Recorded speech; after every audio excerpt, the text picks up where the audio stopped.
Those who work in retail, has a customer ever raised red flags by the items they were buying? 1. When I worked at a gas station, a middle-aged man who was a regular, came in and bought lots of beer, wine, many packages of allergy medications, a few packs of cigarettes. That wasn't the weirdest part. When he went to pay he stopped and looked up at me. He said, "If I took all these pills and drank as much alcohol as possible, do you think it would kill me? Or do you think I'd turn into a vegetable hooked to a feeding tube on life support?" I stood there not knowing what to say for a minute or so. He stared at me, waiting for an answer. Finally, he laughed and said, "I'm just joking. How much do I owe you?" My assistant manager was at the register right next to me and heard the whole thing. I said, "Sir, unfortunately I'm gonna have to decline this sale and advise you seek help."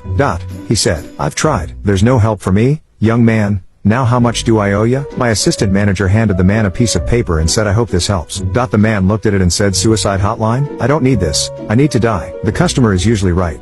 Now, how much do I owe you?" My assistant manager dialed 911 on his cell phone and left it by his register. He walked around the counter and showed the man to the side and spoke with him until 2 officers walked in and they talked to the man for a while, before calling an ambulance. At one point the man began crying. The ambulance came and took the guy away. About a week later, the guy comes in again and thanks us for getting him help. He gave us a couple gift cards for a restaurant and $50 each. Thanked us over and over. We tried to decline his gifts but he insisted over and over, so we accepted. It turns out that his daughter had just passed away due to a very serious condition and he wasn't in his right mind when he came in that day. I see the guy around town every now and then since I left that job. He always stops me and says hi. He's doing well. Last I spoke with him 2 years ago. I worked at a used bookstore. Guy walks in and asks for a copy of Mein Kampf. No big deal. A lot of people are curious about it, so it is not unusual for bookstores to have a few copies around. Forgetting history, repeating it and all that. I show the guy where to find it. Leave him to browse through the various editions. A few minutes later, he comes up to the counter and angrily says that this isn't what he wanted. These editions have all that Jewish bullshit in them, referring to the forewords written by various Jewish authors and thinkers contextualizing the book and the Holocaust. He says he wants a pure edition of the book and is mad that we don't have one that meets his standards. He starts in on this Nazi sympathizer, Holocaust denial rant. I interrupt him. Tell him, the owner of the store is a Latvian of Jewish descent who fled the Nazi invasion of his homeland literally hours before they arrived, as a small child, and inform this jackass that the proprietor lost family in the concentration camps. Then I tell him to get out and never show his face around there again.